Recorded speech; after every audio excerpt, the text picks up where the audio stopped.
Oke, mari pinter bersama teknologi AI sebagai moto podcast saya ya, yang lebih bersifat edukasi daripada viral. Dalam podcast saya sebelumnya, saya sudah menyampaikan topik atau saya mengambil statement daripada Mark Zuckerberg, si penemu pertama Facebook ya, yang membuat Facebook ya, media sosial, platform media sosial yang banyak digunakan oleh para pengguna ya di seluruh dunia, dan beliau menyatakan sendiri bahwa uh, Facebook yang dulunya dibuat itu berdasarkan hubungan pertemanan, sekarang sudah beralih ke algoritma. Ini yang menjadi algoritma media sosial. Jadi dulu pertemanan media sosial, teman media sosial, sekarang algoritma. Nah, bagaimana itu algoritma itu bekerja? Di sebelumnya saya sudah posting bagaimana problem ini terjadi dan dampak-dampaknya terhadap pendidikan, politik, dan budaya. Itu sangat berdampak ya di postingan ke sebelum saya ini. Nah, sekarang bagaimana saya akan menyampaikan bagaimana itu algoritma itu bekerja sehingga dulunya pertemanan oleh karena teman atau media sosial digunakan sebagai wadah untuk tempat bertemu para teman-teman, sahabat. Nah, sekarang bukan lagi berteman karena sahabat atau saudara atau keluarga, tapi lebih kepada kebutuhan algoritma media sosial, artinya diatur oleh pada konten kreator.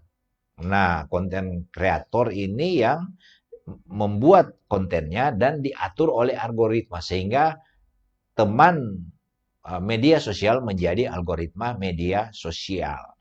Itu yang menjadi pergeseran pengguna media sosial saat ini.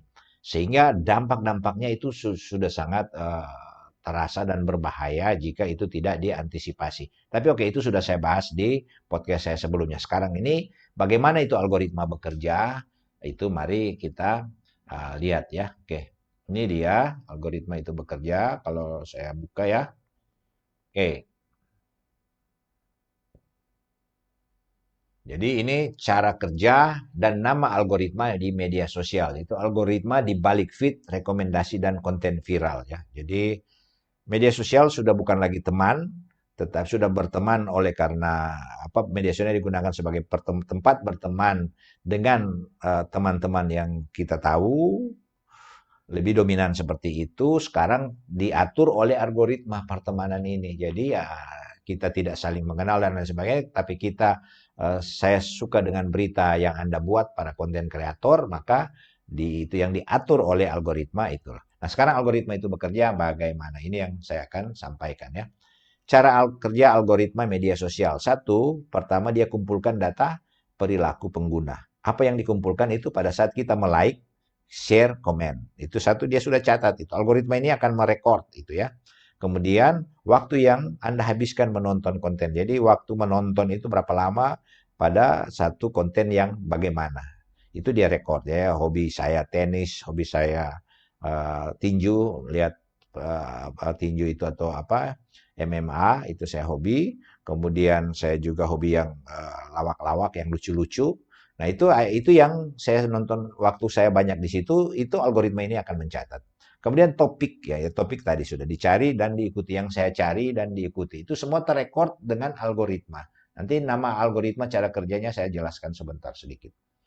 Kemudian kedua, dari semua yang saya lakukan tadi, skor yang apa yang saya like, saya nonton, waktu yang saya gunakan, toh saya share, saya komen, dia akan membuat skor. Algoritma ini akan membuat skor. Skor yang tinggi itu yang akan di-feed ke kita lagi. Jadi algoritma dari misalnya TikTok, Instagram, ya, Spotify, Netflix, kemudian YouTube, ya, media-media sosial ini akan merekord semua apa yang kita sering lihat dan apa sebagainya, waktu yang kita buang, kemudian yang kita like, itu semua direkord dan dia membuat skor. Skor inilah yang akan menjadi semacam catatan dalam program daripada penyedia jasa media sosial ini, Facebook dan lain sebagainya. Yang kita tahu Facebook dulu belum ya. Nanti sekarang suka atau tidak suka, dia sudah harus mengikuti karena yang pemicu yang paling penggerak yang pertama itu adalah TikTok yang banyak melakukan itu sampai dengan sudah menggunakan AI, dan sekarang ini hampir semua sudah menggunakan semua media sosial ya. Nah, urutan dan tampilan itu disusun, feed disusun berdasarkan skor tertinggi, bukan waktu kronologi. Jadi jadi orang itu akan mendapat berita-berita yang sama atau pada saat kita membuka Facebook, kita membuka TikTok, kita membuka YouTube, kita membuka Netflix, kita membuka Spotify, kita membuka Instagram, itu semua akan dia akan memberikan informasi-informasi yang berkaitan dengan apa yang tadi sudah dia rekod dan dia sudah beri skor tertinggi. Itu apa? Pekerjaan daripada algoritma. Ya. Nah, algoritma apa saja itu ini ya kita lihat. YouTube, Netflix itu menggunakan collaborative filtering algoritma ya, berdasarkan kesamaan pengguna. Kemudian TikTok, Spotify itu berdasarkan kesamaan konten. Itu dia content based filtering. Dia filter dulu. Ini filtering ya. Kemudian algoritma itu bekerja apa? Algoritma AI, deep learning itu salah satu neural network. Ini adalah salah satu algoritma dari deep learning. Deep learning sini ada banyak ya, ada LSTM, ada neural network, ANR, RNN, ada banyak sekali algoritma. Dan mereka bekerja itu melihat pola interaksi ya. Kemudian Facebook, SG Books itu dia menggunakan random forest ya. Random forest ini prediksi skor konten ya, dia menggunakan. Reinforcement learning itu TikTok juga menggunakan reinforcement learning ya. Belajar dari perilaku real time. Nah, sebenarnya apa sih AI dengan seperti deep learning, random forest ya, uh, NN, random itu machine learning, random forest itu bagaimana beda ya? Saya jelaskan sedikit saja ya. Uh, Katakanlah ini semua adalah program ya. Kalau kita melihat kan semua ini TikTok apa semua kan ini dibuat dengan aplikasi dengan bahasa pemrograman ya. Terserah bahasa pemrograman apa saja itu ada ya. Macam-macam kan bahasa pemrograman ada banyak macam-macam, ada C, Basic plus plus. Kalau yang ini Python, yang AI ini banyak menggunakan Python atau Java ya. Oke, sama deep learning itu kalau kita menulis aplikasi itu menggunakan ChatGPT, juga itu menggunakan aplikasi yaitu menggunakan program Python dan macam-macam dia gunakannya, ada Java kombinasi itu ya.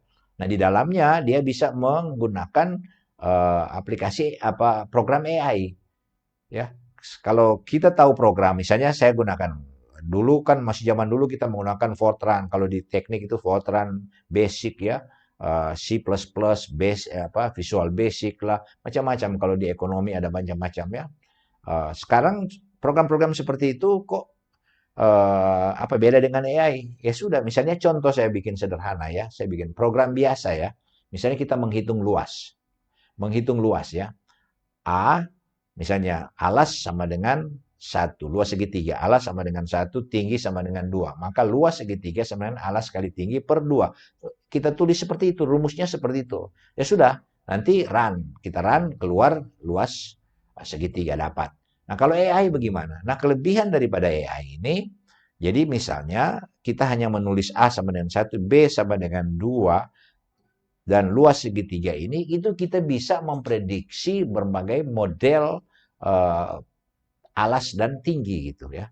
Nah, dengan caranya bagaimana? Dia misalnya random forest ya. Ya sudah, dia atau neural network, dia akan melihat nilai yang kita input gitu ya. Input misalnya 1, 2 dan sebagainya, dia bisa memprediksi ya. Artinya begini, dengan dia membuat dulu dataset, kemudian dari dataset yang dia buat, misalnya kita sudah punya perhitungan luas segitiga itu dengan berbagai macam ukuran panjang dan lebar dan sebagainya. Toh? Nah, sekarang mesin AI ini dia bisa memprediksi, misalnya kita ingin menghitung 1 juta kali 1 juta gitu, hanya berdasarkan dataset yang kita buat, misalnya cuma paling tinggi 10 kali 10 gitu ya, panjang 10 meter dan 10 meter. Nah, kalau kita mau bikin 1 juta meter, kemampuan daripada algoritma random forest machine learning atau deep learning ini, itu bisa dia memprediksi itu. Nah, algoritma ini bekerja berbeda dengan yang saya sebutkan tadi kan, kalau kita tidak input datanya kan tidak jadi. Nah, kalau dengan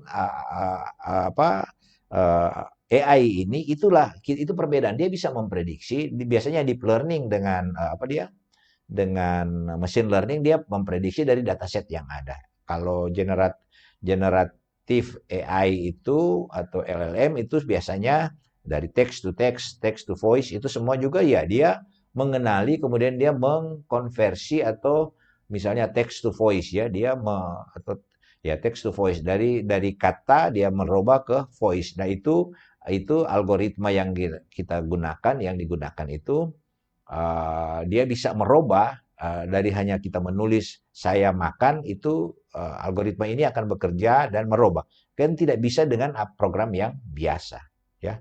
Sama-sama menggunakan Python, tapi model penulisan programnya berbeda. Cara kerja daripada algoritma biasa dan algoritma AI itu berbeda. Nah, semua media sosial saat ini sudah beralih ke penggunaan algoritma AI. Jadi lebih cepat lagi dia memprediksi dan lebih cepat lagi dia memberi informasi, menangkap apa keinginan user, pengguna media sosial, kemudian dia langsung memberi feed ya, dia memberi apa semua apa yang kita inginkan gitu. Itu apa? Algoritma yang bekerja. Jadi algoritma media sosial. Sehingga kita tidak memilih-milih teman, tapi kita memilih teman berdasarkan konten yang kita suka viral. Nah, maka itu yang Mark Zuckerberg bilang bahwa dulu dari pertemanan media sosial itu terjadi interaksi antar teman, sekarang itu interaksi itu karena kesamaan berita, kesamaan informasi, ya. Dan itu dibuat oleh apa? Algoritma. Itu kira-kira itu yang yang bisa saya sampaikan bahwa ya dampak daripada algoritma media sosial pergeseran ini itu sangat tinggi terhadap pendidikan, terhadap politik dan terhadap budaya. Nah, mari kita sama-sama pemerintah lebih menjaga, mengontrol konten-konten kreator yang yang berisi konten-konten yang hoax dan lain sebagainya agar supaya itu dapat diminimal atau dihilangkan dan lebih banyak konten-konten yang mengedukasi ya. Kalau hiburan pun tidak menghilangkan atau mengganggu kehidupan politik, pendidikan dan dan budaya.